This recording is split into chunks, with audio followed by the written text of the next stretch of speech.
Earth signs, tignan natin ano yung mensahe para sa'yo ngayong araw. Keep in mind po na ito ay general reading lamang. So, hindi lahat ay makaka-relate. So, be open-minded. Sa mga hindi pa po nakasubscribe dito sa ating channel, please subscribe na po kayo and pa-like na din po ng ating video. At sa mga nais pong mag-avail ng ating private readings, ng ating Evil Eye Amulet Necklace, at ng ating Tears Bracelet, makikita nyo po yung link sa description box. Tarot Intentions by Aliana Reyes. Okay? Tignan natin. Mensahe, Spirit Guide. We have Divine Feminine. So, yan. Kayo yan. That is your energy. Maraming, na-attract sa inyo ngayon. Parang very feminine kayong kumilos. Earth signs. Meron din, kung kayo naman lalaki, tapos parang very feminine kayong kumilos, may mga nagigigian naman sa inyo dito. Nababagalan ba? Ganon.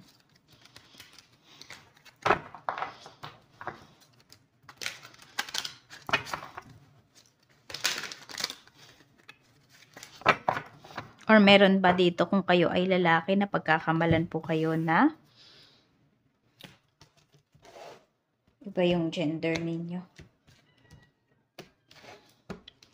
Tingnan natin.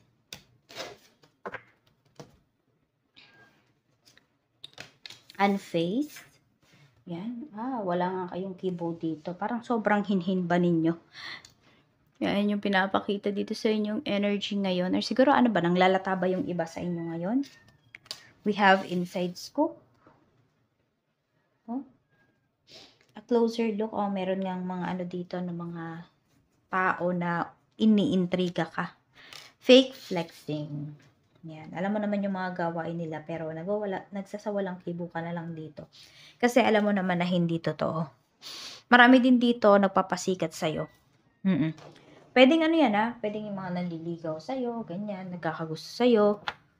Parang may binabago sila sa kanilang sarili. Daway manamit, magsalita. Pero ikaw kasi huling-huli mo naman hindi ka lang nagsasalita. Ayaw mo lang kasi silang mapahiya. Tignan natin, earth signs, ano pa yung mensahe. Meron dito pwedeng nagpapanggap na mayaman, ganyan. Pwede rin baka merong kung may nanliligaw sa'yo, may nagpaparamdam sa'yo, laging nagbibigay ng regalo, ganun.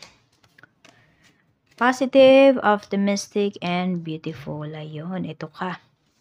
Ito yung energy na naibibigay mo sa mga tao sa paligid mo. Kaya marami din talaga, interested sa'yo. Marami din dito ay, yun nga, sabi ko sa'yo, naiinis sa'yo. Kasi nagigigian sila sa'yo. Or pwedeng iba kasi yung tingin nila sa pagiging mahinhin mo. Or pagiging, siguro yung ba sa inyo, tahimik po ninyo. Kaya maganda at gwapo yung iba kasi sa inyo. Kaya,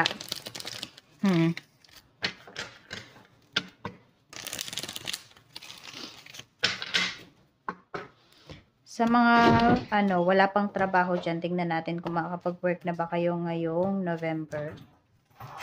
We have 5 of Wands, hindi pa. Medyo may struggle talaga kayo dito. Tsaka marami kayong competitors. Kaya kailangan nyo maging competitive at the same time pagdating dito sa paghahanap ng work. Tignan natin. Tignan nyo din talaga yung mga qualifications niyo. Baka naman kasi mamaya, di ba? Over ba yung qualification niyo? Overqualified pa kayo? Or underqualified kayo? Tignan nyo rin kung ano ba yung hinahanap nung ina-applyan po ninyo. Tignan naman natin sa mga may current job. We have 5 of Swords. Mag-ingat kasi may traitor dito. 8 of Cups. Parang gusto mo nang alisan tong trabaho na to. Tignan natin. King of Swords. Okay. Actually, yung iba sa inyo, alam nyo naman na may kakayahan talaga kayo, na magaling kayo. Ayan, okay lang daw po, na kayo ay lumipat na ng trabaho. Pero syempre, yan po ay pinag-iisipan pa rin. Huwag naman kayong pabigla-bigla ng desisyon. Dito kasi parang may paasa din parang pinapaasa kayo na offeran pa kayo ulit ng bagong kontrata. So, parang alam mo yung hindi ka nakapaghanda. bigla ay, tapos na yung kontrata mo, wala na palang i-offer sa'yo. Pero kung nasabi, 'di ba, nasabi ka agad 'yan at nakapagplano ka dapat. Kaya dapat lagi kayong may other plans. May backup plan dapat po kayo. Check natin sa kaperahan, happy ka ba? We have Knight of Cups. Happy naman po yung iba sa inyo. Tsaka ito, parang may mga tulong kayo na nare-receive dito. May mga tao dito na galante sa inyo. So, pwedeng kung manghingi kayo ng favor, hindi po kayo tatanggihan. Check natin sa mga may loan dyan. Makakabayad ba kayo ng, matatapos nyo ba yung niloan ninyo ngayong November? The Empress. Okay. For some of you, hindi pa po. Ayan, hindi pa. So, pwedeng another 3 months pa. So, pwedeng abutin pa siya ng November, December, January.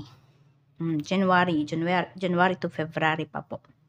Tingnan natin pagdating naman sa mga, ayan, kung mayroon namang may utang sa inyo, makakabayad ba? 7 of Swords. Ako mukhang hindi. Kasi, yung iba dito, pinagtataguan na kayo. Yung iba po sa inyo, pinapaasa na lang kayo. Alam mo, may pambayad naman yung yung nangutang sa'yo.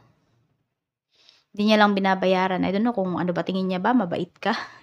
Tingin niya, hindi mo kailangan yung pera na inutang niya. Tignan natin. Nasa sa inyo to kung sisingilin nyo pa or hindi na. Check natin. Pagdating naman po sa mga single. 4 of Wands. Okay. Marami tayong single dito na pwedeng kayo yung breadwinner sa family. So, yung love life po ninyo pwedeng napapabayaan nyo na. Pero meron naman dito parang every time na nagpapaano kayo. Nagpapalinis kayo ng kuko. Kung mahilig man kayo magpalinis ng kuko. Or may napunta man sa bahay ninyo. Lagi niya yung tinatanong, kailan ka mag-aasawa? Earth signs. Earth signs, meron ka na bang karelasyon? May jowa ka na ba? Lagi kayong ino-osyoso dito. Pero kasi iba naman sa inyo, happy naman kayo. Happy pa kayo sa ngayon, Depende siguro yan sa age ninyo. I mean, pwedeng iba kasi dito, hindi pa kayo nape-pressure. Ayan, meron naman dito, nape-pressure kayo. Every time lang naman na may nagtatanong po sa inyo. Sa mga, ayan, wala pa ako nakikitang relationship dito. Check natin sa mga, in a relationship naman. We have the Hermit. Yan, sa mga magkarelasyon naman, tahimik naman yung inyong relasyon, maayos naman po, nagkakaintindihan naman kayo ng karelasyon mo, so wala naman kayong poproblemahin po dito. We have 6 of Swords. Ayun, kaya pala tahimik kasi yung iba sa inyo pwedeng magkalayo kayo. So meron dito LDR relationship. Kung hindi man, pwedeng maging LDR relationship kayo. Baka kasi may pinaplano dito yung person mo na umalis or maybe ikaw, pwede rin. Sa mga mag-asawa naman, we have 6 of Cups. And we have 5 of Pentacles. Ayan, sa mga mag-asawa, parang nagre-reminisce kayo dito. Ano ba, pinag-uusapan ninyo yung mga pera na nawala, na naubos? Hindi naman kayo nag-aaway, pero parang pinag-uusapan nyo lang. Siguro, pinag-uusapan nyo din ano ba yung gagawin ninyo sa inyong pera, no? Para mapalago siya.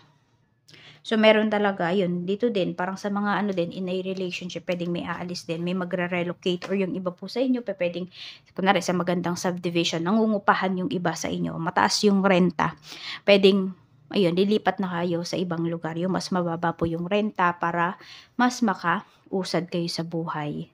Yun, siguro nga, may mga expenses kayo dito na kailangang i-cut. So, kung kaya namang i-cut, diba, i-go na yan. Para hindi po kayo mahirapang mag-asawa dito na mag-budget. So, ayan lang po. Maraming salamat. Ingat po kayo always. And let's give this moments of silence para po sa mga namayapa nating mahal sa buhay.